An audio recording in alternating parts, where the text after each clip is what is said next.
नमस्कार दोस्तों। खरगोश और कछुआ की दौड़ बहुत समय पहले की बात है। एक सुंदर जंगल में बहुत सारे जानवर रहते थे। उनमें से सबसे तेज दौड़ने वाला जानवर था खरगोश। वो हमेशा अपनी तेजी पर घमंड करता और दूसरों को नीचा दिखाता। खरगोश अक्सर कहता, इस पूरे जंगल में कोई मुझसे तेज नहीं दौड़ सकता, मैं सबका राजा हूँ। जंगल के जानवर उसकी बातों से परेशान हो जाते। तभी वहां रहता था एक समझदार कछुआ। वो हमेशा शांति से अपना काम करता। एक दिन खरगोश ने कछुए का मजाक उड़ाया। अरे धीरे धीरे चलने वाले, तू तो दिन में एक कदम ही चलता है, तेरे जैसे जानवर का कोई काम नहीं। कछुआ शांत था मगर बोला, खरगोश भाई घमंड मत करो, अगर चाहो तो हम दोनों दौड़ की प्रतियोगिता कर लेते हैं। सारे जानवर हंस पड़े। सबको लगा कि कछुआ मजाक कर रहा है, लेकिन खरगोश बोला, ठीक है, कल हम दौड़ लगाएंगे, देखते हैं किसकी जीत होती है। अगले दिन सारे जंगल के जानवर इकट्ठा हुए। शेर ने घोषणा की, आज खरगोश और कछुए की दौड़ होगी। जो पहले नदी किनारे लगे पेड़ तक पहुंचेगा वही विजेता होगा। दौड़ शुरू हुई।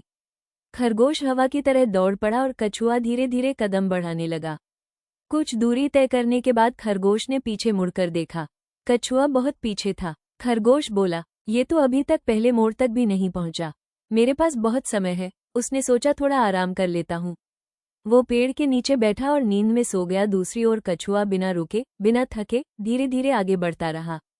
वो सोच रहा था, धीमी चाल ही सही, पर हार नहीं मानूंगा। धीरे धीरे वो सोए हुए खरगोश को पार कर गया और फिनिश लाइन की ओर बढ़ता रहा।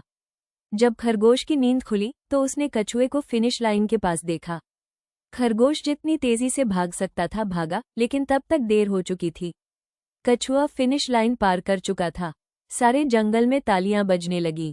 शेर ने घोषणा की, आज का विजेता है कछुआ, क्योंकि उसने धैर्य और मेहनत से जीत हासिल की। कहानी की सीख, घमंड कभी नहीं करना चाहिए। धीमी मेहनत भी लगातार की जाए तो सफलता मिलती है।